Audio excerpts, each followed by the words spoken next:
Good evening, my name's Mrs Best. If any of you haven't met me before, my name's Kirsten Best. I'm one of the Senior Assistant Head Teachers here at St Paul's, and one of my biggest pleasures in life, especially in my working life, is the fact that I have oversight of the sixth form. One of the reasons why you've been invited to watch this particular video is because statistically and on the advice of your teachers, you are some of our most able students in the whole year group. One of the things that we're really interested in is making sure that you are fully aware of that so that you can see your potential and see how what you do now will lead you into the future. One thing that we have to make sure that we do is we need to make sure that everybody in year 11 with the potential to become incredibly successful through a university pathway understands exactly what is involved with that. Now, if you have a look at the slide there, some of the things that we have been doing is we've been identifying your potential. Hence why you've been asked to watch this video. The other thing that we're going to ask you to do, and we want you to start thinking about it now and taking it forward to the future, is we want you to think about your goals and aspirations. You've also been given access to a program called Unifrog. We want to make sure that you're going and having some fun with Unifrog, looking up where you might be able to go in the future and the universities that you might actually attend. We want to make sure that you in a St Paul's Catholic School sixth form understand exactly what is available to you, the very best that is on offer in this country and internationally. To help to do that, we offer 3 years of support. Now, you may be saying to yourself, well, actually, sixth form's only 2 years. Well, not really, which is why I'm here talking to you now, because actually sixth form is 3 years. That's what we're looking at. It starts now. In fact, it probably started last year. One of the things that we're going to offer is lots and lots of support to enable you to get to those very top universities if that's what you desire to do. We are going to offer you a curriculum that opens doors. We offer an academic curriculum, a very academic curriculum. As you can see on the slide behind me, it says 30 A-levels. That's an amazing number of A-level options that you have at your fingertips and open to you if you get the entry requirements, which we believe you will do, hence why I'm talking to you here now. So 30 A-level options open to you, including all 4 modern languages, including further maths, including subjects that you haven't met yet, such as economics, such as film studies, such as sociology, or some of you may be studying that, but psychology is definitely one that's new to you. The extended project is also available to all able students. It's something that Mr. Sharp will be able to take you into more information about with the link that will come at the end of this particular PowerPoint. So you'll be able to go and have a look at the website pages where Mr. Sharp will tell you an awful lot more detail about the extended project qualification. It's really important that you do look into this and you do think about actually taking this on, because we know that universities really admire it. That's why we offer it. Some universities even, although they say that they don't, but actually they do, we have evidence of it, will decrease the grades that you need in your main A-levels if you're getting an A or an A star in the extended project. One of the other things that we've introduced is core maths. For those of you who are not going to continue into the sixth form studying maths as an A-level, then we need to offer you a level 3 qualification, because this is really valued in life beyond school actually. And the A-levels as they stand and have done for the last 4 years, many subjects have a good base of mathematics contained within it. So it's really important that we give you the opportunity to be able to study maths at level 3. Those of you who also want to do it, you can study a 4th A-level if you so desire. Right, it's not just about adding academic value actually, it's not just about academic opportunities, it's also about adding value in the broader curriculum. Some call it additionality. I'd like to call it the Enrichment Curriculum. You'll see there that one of the things that's mentioned is a research cafe. This is one of Mr. Sharp's initiatives actually. It's linked in with the Extended Project, but actually it's linked in with degree students, undergraduates and postgraduate students, including PhD students working at the Open University, who are coming in to do research cafes, discussion topics about really up-to-date, often breaking, cutting-edge scientific discussions. You'll also see that there's a heart with a plaster on there because we're one of the few schools in Milton Keynes that has links in with the hospitals. For those of you who are aspiring medics, this is a really important opportunity because we will be able to get you work experience opportunity in the hospital. Now, one of the things you've got to think about is what choices you're going to make, because you're going to go on to some top universities. It's very important that you think carefully about what your passion is, but also what doors are going to be opened. Now, one of the things that we are thinking about here, and you can see I talk about families. These are families of subjects. Family subjects that go together, that enhance each other. You study one, you study its brother, you study its sister, and actually together you become more successful. But the other thing you've got to bear in mind is you must think very carefully about maximising your achievement. You need to be thinking about, actually, what subjects do I really enjoy studying? Where is my heart and my passion? This isn't just about opening doors in the future. This is also about maximising achievement because you love doing something. And the chances are, if you love it now, then it might well be what you decide to take on into the future. One publication that is available to you that's being produced by the Russell Group Universities. These are the 24 universities that have banded together. They're the ones that are called selecting universities. They are so popular, they are so oversubscribed that they can select who they are going to invite and offer places to. Now, this Informed Choices has gone digital. One of the things you need to do is you need to go online, you need to do Russell Group Informed Choices, and it will take you to the link where you will be able to inquire and follow pathways that will give you university input in terms of the types of subjects that you need to study. Lots and lots and lots of really good advice and guidance there, and it's important because what you don't want to do is miss something crucial now that might block off that gateway to a Russell Group University in 6 or 7 months' time. The next slide here is to talk about GCSEs actually, because you've got to maximise your achievement, not just at A level, but before you get there, you need to be maximising your achievement at GCSE. Many of the universities will look at your GCSE grades as an indicator of where you are likely to get in the future. A levels are a bit of an unknown quantity, but when you make your application to university, you will already have GCSE results. So that's something you need to bear in mind. And you need to be talking breadth here. You want to go to the top universities, you want to get into medicine, you want to get into veterinary science, you want to get into some of those very, very, very competitive courses, such as law, for example, then you need to be thinking about the grade 7s, 8s and 9s that you are achieving now or will be achieving at the end of GCSE. So I'm here in part to tell you that actually don't forget about that. You mustn't lose sight. What you do now will affect what happens in the future. One of the other things you need to look at is some of the degree qualifications will actually ask for certain types of subjects. You have to record on your university application, when you do your UCAS application, you must bear in mind that you will have to record on there every single GCSE you've taken.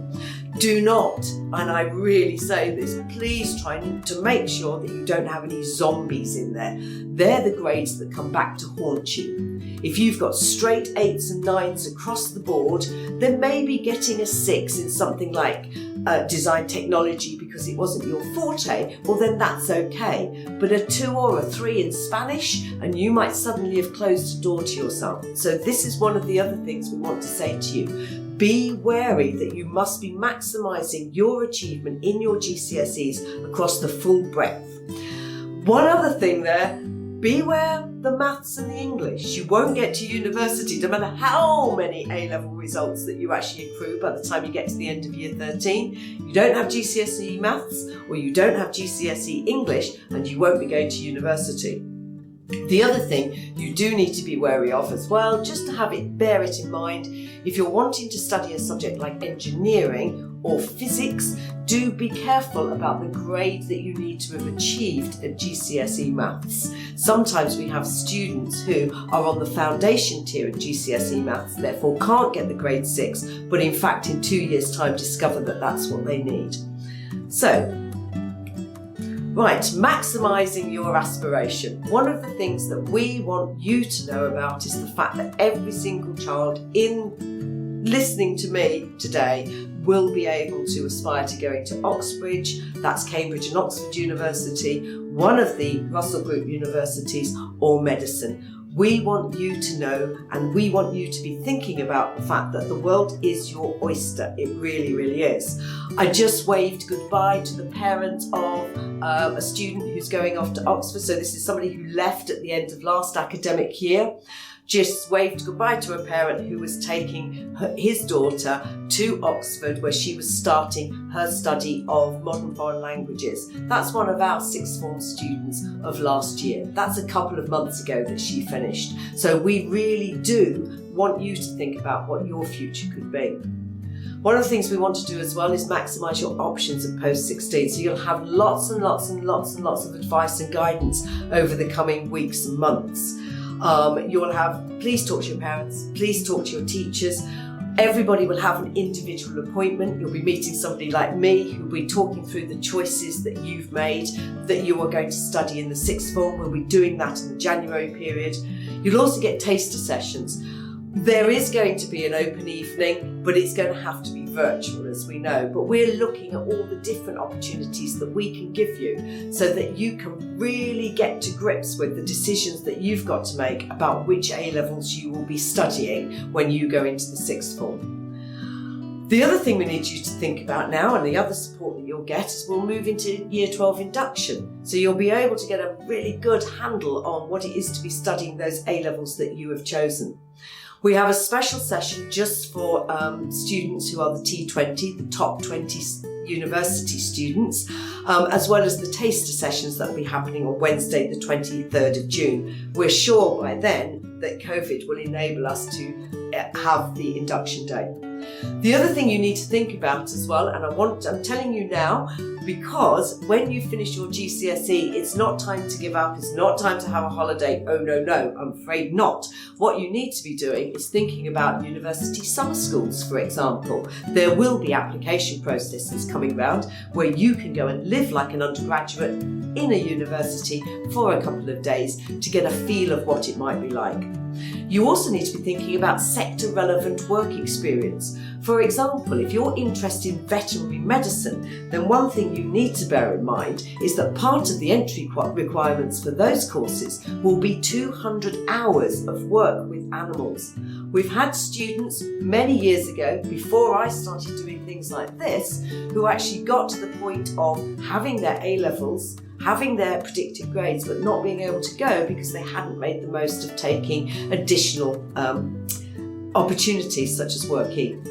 You'll see I've got something on there called Future Learn courses. These are fantastic. These aren't just aimed at students, they're not aimed at school students, they're aimed at anybody who's interested in a specific topic and wants to gain some further experience in it. You speak to Miss Clark, the head of maths, she's almost addicted to these. The other thing you'll have is some step up to sixth form activities. Great fun where you over the summer will really be able to get a kick start in terms of what's needed in your A-level subjects.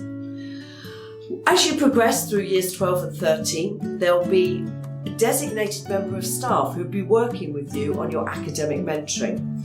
We have lots of support to support you writing and your UCAS applications, your personal statements, everything that you could possibly need for making and preparing for university.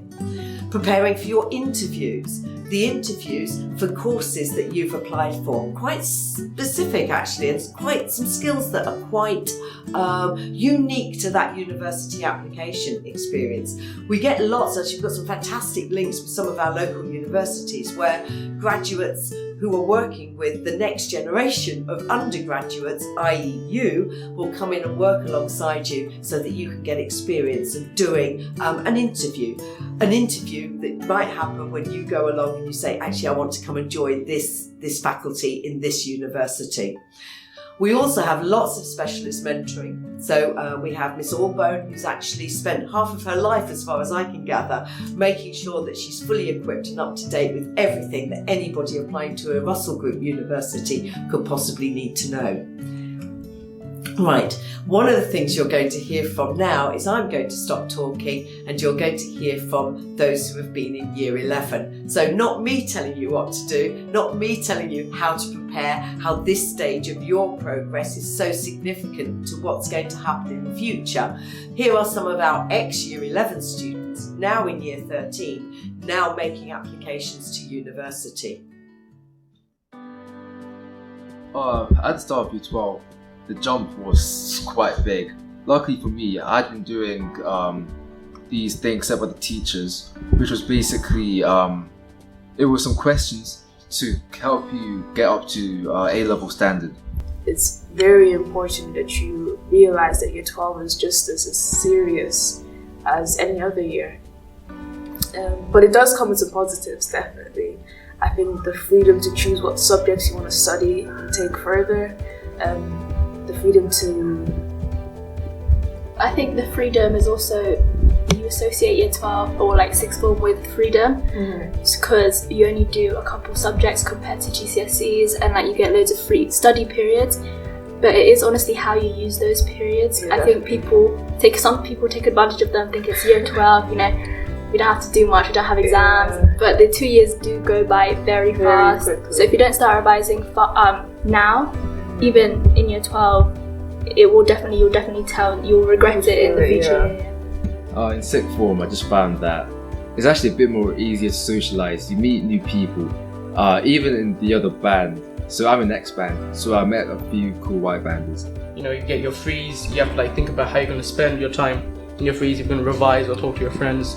But for me, what I really found out is that right balance of doing what you love and studying in your free time. I think there's definitely two types of students. The type that plays cards and Uno during their study periods, and the ones that actually sit by themselves and get work done. So it's like, do I watch that next episode of Netflix or do I start my essay? I think year 11 definitely it gives you an insight on what, you know, sixth form life really is about. That stress you're feeling right now is every day, but you do get used to it. I think I'm glad that I was so stressed in year 11, because when I went to sixth form, I realized, you know, you don't have to be stressed. Just make a timetable, stick to the timetable, you know, do what you actually need to do, and then you might relax. Yeah. I found that was quite useful, because then I knew when I was definitely free. So I made my schedule so that during the weekends I didn't do that much studying or homework, so I could go hang out with friends. And also during your frees, or during my frees, I have a bit of a balance. So I don't just study and I don't just socialise. I'd actually say using your frees for homework, not really actually revising, more than it just like getting better work done, make it really productive. And in year 12, I didn't always spend my free studying. I'd normally talk with friends or just relaxed. Now in year 13, it's a much more workload, so I'm using my frees much more productively. And it really hits you like in the September of year 12. You think it's gonna gradually get into, you know, the sixth form, the harder things, but like as soon as you're back, it hits you hard. And like everything the teachers were emphasizing before, saying, oh, it's a big jump. You may not have like listened before, but you'll feel it yourself, and then you'll be like, oh, this is what they're talking about. Alright, yeah. So the advice that I'd give is, for all your subjects, make sure that you understand each topic quite well. And don't do this thing where you revise the topic that you know you're good at, because no point doing that.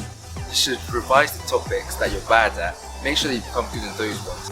I'd say the best way to revise is always exam questions. They're the closest thing that will get you to an actual exam. I'd say if you haven't started revising and you're stressed because everyone around you started revising.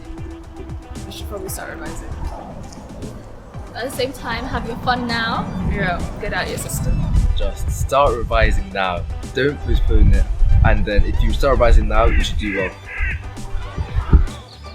But remember, don't dwell on GCSEs too much and do not let it stress you out, because it is doable. I mean, we did it. But at the same time, it's also very important that you take it seriously. It is not a walk in the park, and it's not something you should revise for the night before. It's very important. And remember, you are not alone. You do have your teachers, your peers. Make sure to take advantage of those around you and resources. And hope you guys do well. Good luck. Good luck. And that brings me on to finally just to sort of say to you, do you know what?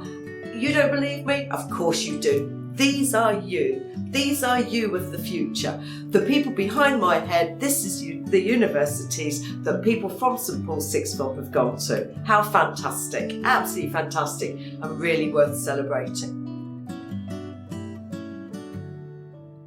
Right, and this brings me on to the 5-point plan for making your post-16 choices. This isn't something that's been written by me, it's not something that's been written for St Paul's, it's been written by the Russell Group universities to give you some really clear guidance about how to make these choices. So I'm going to use this to sum up. Number 1, know what you want to study. And that's kind of know what you want to study in the future. If you know exactly what it is that you want to study, you want to do mechanical engineering, for example, then you need to make sure that you know exactly what A-level qualifications you need to be taking now.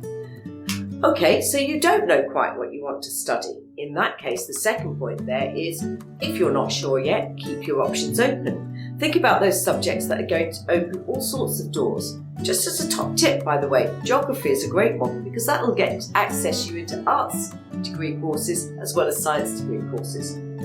Be aware, as it says there, number 3, GCSEs do matter. Make sure that you've got the GCSE entry requirements that are required and also the grades that are required and the breadth, as we discussed earlier.